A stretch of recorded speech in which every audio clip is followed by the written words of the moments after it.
Nous sommes à Zot Hanouka.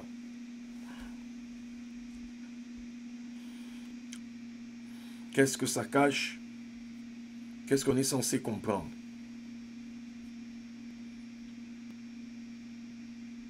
Un jour, il y a un homme dans la Bible qui fuit son frère. En l'occurrence, c'est Jacob. Il arrive dans un lieu, on est dans Genèse 28, il arrive dans un lieu qui s'appelait Luz. Le soleil s'était couché, il est fatigué, il dit qu'il va dormir. Il trouve une pierre, il pose sa tête et vous connaissez, il fait un rêve. Dans le rêve qu'il fait, il se passe quelque chose, Dieu lui parle. Et quand il se réveille, il dit, Dieu était ici, je ne le savais pas. Dieu était ici et... Waouh! Comment je suis en train de passer à côté de cela? Et là, il dit, cet endroit, c'est vraiment, c'est la maison de Dieu. Cet endroit, c'est la porte des cieux. Et il va dresser une pierre, un monument, dit la Bible, et il va oindre, il va verser de l'huile sur le sommet de la pierre. Il va verser de l'huile sur le sommet de la pierre. Genre, il couronne la pierre. Il a donc consacré cette pierre-là, en fait. Il a dédicacé cette pierre-là. Il a consacré cette pierre-là en disant, maintenant quand il fait ça, il parle. N'oublions pas, le gars qui fait toutes ces actions-là est en fuite. Le gars qui pose tous ces actes-là est en train de fuir son frère. Et là où il arrive, quand il prend cette huile et qu'il verse, maintenant il va dire, voilà,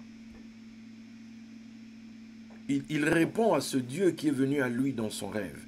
Il répond à ce Dieu qui lui a parlé en rêve. Il répond, il dit, voilà, si tu es avec moi là où je vais, tu me diras, hein, c'est comme quand Dieu dit à Abraham, je suis ton bouclier et ta récompense sera très grande. Abraham, carrément, il passe de coq à l'âne. Il dit, mais tu vas me donner quoi? J'ai pas d'enfant. Dieu lui parle d'un truc énorme, mais lui, il dit, j'ai pas d'enfant. Donc Dieu, maintenant, entre dans la vie, en fait. C'est comme l'huile, tout liquide, en fait, quand tu le mets dans un contenant, il va prendre la forme du conteneur. Le Dieu qui est infini, le Dieu qui est illimité, le Dieu qui est omnipotent, le Dieu qui n'a pas de borne, le Dieu dont on ne peut même pas concevoir, un tant soit peu, dans notre intelligence étriquée et limitée, l'étendue de la grandeur. On ne peut pas imaginer l'étendue de la grandeur de ce Dieu dans cette petite machine qu'est notre cerveau, même si c'est juste impressionnant quand même. Mais on ne peut pas comprendre Dieu. Alors ce Dieu illimité se révèle à un homme et regardez ce que cet homme fait. L'homme lui dit, écoute, c'est sûr que ce que tu me dis, c'est énorme. Genre, je vais aller aux extrémités de la terre, je vais être global, en fait. La bénédiction au travers de lui va devenir globale, au nord, au sud, à l'est, à l'ouest. C'est sûr que c'est just wow, quoi. Mais, écoute, je ne veux pas te décevoir, mais là, actuellement, j'ai d'autres problèmes, en fait. Là, j'ai des situations compliquées actuellement.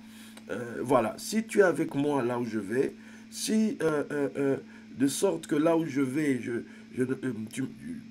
et puis tu me ramènes en paix, donc tu me donnes de quoi manger, de quoi me vêtir, et que tu me ramènes en paix, si tu fais tout ça sincèrement, moi, je reviendrai ici donner la dîme, et la pierre là que j'ai dressée sera ta maison. Voilà. Vous me direz, on est totalement à l'opposé de ce gros truc qu'il a vu dans son songe. Souvent, des fois, quand l'homme de Dieu te parle, te dit des trucs, tu dis, Daddy, tout ça c'est bien beau, mais actuellement j'ai tel problème. Je me souviens toujours de l'une de mes filles, bon, les plus anciennes connaissent, quand je parlais des richesses du loto, je parlais des millions, je parlais. Un jour, elle m'a dit, Claire, elle m'a dit, Cash, Daddy, tout ça là c'est bien beau, mais sincèrement, ça ne me touche pas tant que ça. C'est pas tant ça mon souci. Moi, mon souci actuel, c'est que les médecins m'ont dit que je ne pourrais jamais avoir d'enfants. Et je voudrais avoir des enfants. Ah, bon, j'étais un peu déçu parce que voilà, moi je viens avec mon truc. Voilà, les millions. Mais non, mais la personne dit que non. Voilà, mais moi actuellement j'ai tel problème. Est-ce que ton Dieu peut faire quelque chose pour moi? Ok.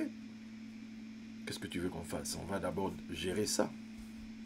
Effectivement, vous connaissez l'histoire. J'ai donné une directive, la personne a fait ce que je demandais, et Dieu lui a donné 2 enfants. Là où le médecin avait dit que c'était impossible, non, aujourd'hui, elle a ses 2 enfants. Qui grandissent bien, qui évoluent bien par la grâce de Dieu. Elle n'est plus avec nous dans le ministère, mais ce n'est pas grave. Mais la bénédiction de Dieu est là. Ce que Dieu avait dit, Dieu l'a fait.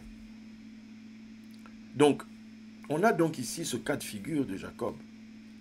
On a un Dieu qui lui parle des choses juste immenses. Mais lui, il ramène, il dit Dieu, on va se calmer, on va se calmer. Moi là, tu as vu là où je suis là, je suis en train de fuir mon frère. Si là où je vais, tout se passe bien, je résume, et que je reviens en paix, hein, c'est-à-dire dans l'abondance, je vais te donner une dîme. Mais relisez ce que Dieu dit. Est-ce que dans ce que Dieu a dit là, vous voyez que Dieu lui demande quelque chose? Non, Dieu s'est juste révélé. En fait, Dieu se révèle toujours. Dieu va se révéler à toi, mais la réaction à ce que Dieu t'a fait relève de toi, relève de ta personne.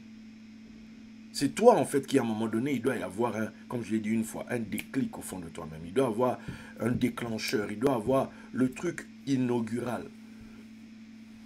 Et le truc inaugural ici commence par, il a versé de l'huile. En versant de l'huile, il a consacré l'autel. En versant de l'huile, il a consacré la pierre. Il a consacré une maison spirituelle, une maison de Dieu. Puisque si vous allez plus loin, vous allez dans le livre de Pierre, de 1 Pierre, vous allez voir, vous aussi comme des pierres vivantes, édifiez-vous afin de former une maison spirituelle, une maison de Dieu. Donc il y a un lien entre la pierre et la maison. Et qui dit maison, il y a une maison de Dieu parce qu'il y a un autel de Dieu. Là où il y a maison de Dieu, il y a autel de Dieu. La raison même de la maison, c'est l'autel. Sans autel, il n'y a pas de maison. Ce qui fait la maison de Dieu, c'est l'autel de Dieu. Puisque c'est là le point où on vient converser. C'est le point d'échange. C'est le guichet où on échange avec le Dieu de la maison.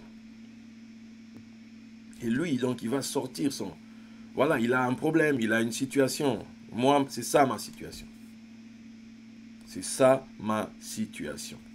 Donc ce Dieu illimité, ce Dieu grand, ce Dieu qui dépasse notre intelligence, va maintenant va s'aligner avec toi. C'est comme là, bientôt, il va avoir cet alignement des planètes. C'est-à-dire que ce Dieu grand va prendre ta taille. Ce Dieu grand va s'adapter à toi. Ce Dieu grand va se mettre à ton level. Ce Dieu grand va se mettre au niveau où, voilà, tu es atteignable, tu es compréhensible. Du moins, il est compréhensible pour toi. C'est là qu'il va prendre un nom, en fait. C'est là que tu vas lui donner un nom. Dieu totalement inconnu, Dieu totalement, caché, prend un visage, prend un nom. Est-ce que vous comprenez ça? Prends, oui, ce nom dedans, vous allez retrouver un verbe, c'est-à-dire celui qui va faire ça, celui qui a fait ça pour moi.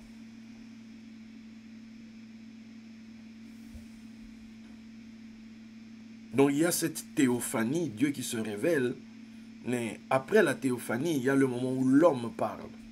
Que suscite la théophanie? Que suscitent toutes les paroles, tous les messages, toutes les révélations, toutes les instructions, tout ce qu'on a partagé depuis tout ce temps? Ça suscite quoi? Il a versé l'huile. Il a consacré une pierre. Une pierre qui était dans la poussière. Il a dressé. Et il a versé l'huile sur la tête.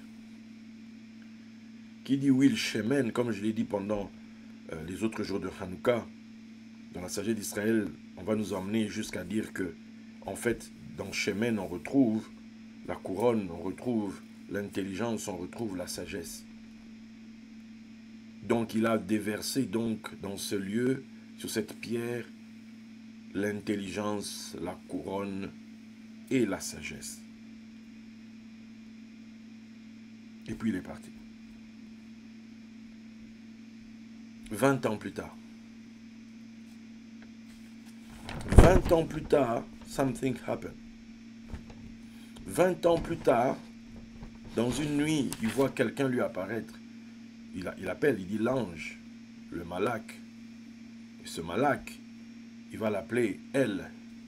El, il dit je suis le Dieu de Bethel, je suis El Bethel. là où tu as oint une pierre, je suis le Dieu de Bethel, je suis le Dieu. Poussons. C'est quoi qu'il a appelé Bethel? Lisez votre texte dans ce fameux texte de Genèse 28. Il dit, c'est cette pierre qui va appeler maison de Dieu. C'est la pierre qui est Bethel. Dans le songe de, comment il s'appelle, de Jacob, il n'y a pas un truc où Jacob est devenu riche, il n'y a pas un truc où Jacob a eu de l'argent, il n'y a pas un truc où Jacob, je ne sais pas, a été malade, a été guéri. Non, c'est juste un songe. On lui a parlé dans la nuit. Dieu s'est révélé à lui. Quand Dieu te donne des signes, si quelqu'un est avare de signes, c'est Dieu. Quelqu'un comme Salomon, la Bible dit que Dieu lui est apparu 2 fois. 2 fois. On dirait même que c'est déjà trop. Parce que la manière dont la Bible en parle, Salomon, lui à qui Dieu s'est révélé 2 fois, c'est comme ça il fait. Non, pour te dire que c'est pas tout le monde, on va dire que non, Dieu parle. Non, non, non, non, non, Dieu se cache. Le principe biblique, c'est que Dieu se cache. La gloire de Dieu, c'est de cacher les choses. C'est la gloire des rois de sonder. Alors quand Dieu se révèle, quand Dieu se manifeste, quand Dieu apparaît, quand Dieu se fait voir, ben, tu dois saisir ça, tu dois croire que, ah ouais, non, les choses que moi je vis ici, ce n'est pas des choses anodines. Les choses que moi je vis ici, c'est que c'est vraiment, ah non. Il y a des gens, tu lui dis que Dieu m'a parlé, il va te prendre pour un zinzin. Il va te prendre pour un fou. Quoi, Dieu? Il parle de quoi, lui? Mais quand tu vis des expériences, tu dois comprendre que tu es un privilégié. Tu dois comprendre que tu es quelqu'un qui a été mis à part. Tu dois comprendre que tu es quelqu'un qui vit dans le secret de Dieu, en fait. C'est quand Dieu t'introduit dans son secret que tu commences à le voir partout. Mais quand tu n'es pas dans son secret, tu le vois nulle part. Est-ce que quelqu'un comprend? Je répète cette phrase. Quand Dieu t'introduit dans son secret, tu commences à le voir partout. Mais quand tu es hors de son secret, tu ne le vois nulle part. Parce qu'il se cache trop bien. Tu vois? Il se cache que trop bien, en fait. Mais maintenant, s'il y a des personnes, Dieu vous a tant aimé, et puis voilà, ceux qui s'étaient cachés, qu'il avait pris dans son secret, maintenant il vous l'envoie. Votre job, votre responsabilité, c'est de croire en la personne qui a envoyé. Voilà pourquoi on dit l'œuvre de Dieu, c'est de croire en son envoyé. C'est ça l'œuvre de Dieu. Les choses se jouent là, en fait. Les choses ne se jouent pas ailleurs, elles se jouent là. Elles se jouent là. La pierre est devenue. C'est la pierre qui devient la maison de Dieu. La pierre. Toi, tu regardes où en fait? Tu regardes dans quelle direction? Tu attends qui? Tu attends quoi? Alors qu'en réalité, il faut que tu communies avec l'Esprit. Je suis le Dieu de la pierre que tu as ointe. Sinon, à quoi ça te sert les offrandes? Ça te sert à quoi de donner? Ça te sert à quoi? Quand tu fais des offrandes, tu inaugures un autel en fait. Tu es en train de faire le pont, tu es en train de te connecter à l'esprit de la pierre, à l'esprit de la maison. Je veux aujourd'hui que quand tu dis Dieu, quand tu penses Dieu, le Dieu Tout-Puissant, le Seigneur Yeshua, tous ces noms que tu as lus dans la Bible, toutes ces réalités en fait de manière concrète, de manière pratique. C'est juste ça en fait, c'est la communion avec l'Esprit. La communion avec le Saint-Esprit, l'Esprit qui a été formé à cet endroit. Maintenant, vous allez vous demander quel est le lien avec Hanouka, puisque Hanouka, il est question de lumière, Hanouka, il est question de lampe, mes très chers amis. Ben maintenant, regardez, lisez avec moi Proverbe 20, verset 27. Proverbe 20, verset 27, il est dit là-bas, le souffle de l'homme. Le souffle de l'homme est une lampe de l'Éternel. Le souffle de l'homme est une lampe de l'Éternel. Il pénètre jusqu'au fond des entrailles. Le souffle de l'homme, l'esprit de l'homme, autrement dit. On peut pousser l'intelligence de l'homme, etc. Mais c'est la dimension spirituelle de l'homme. On dit que c'est ça la lampe.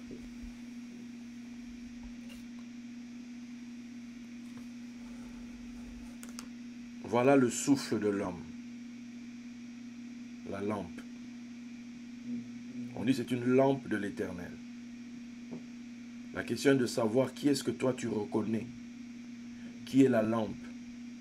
Quel est l'esprit qui est la lampe de l'Éternel pour toi?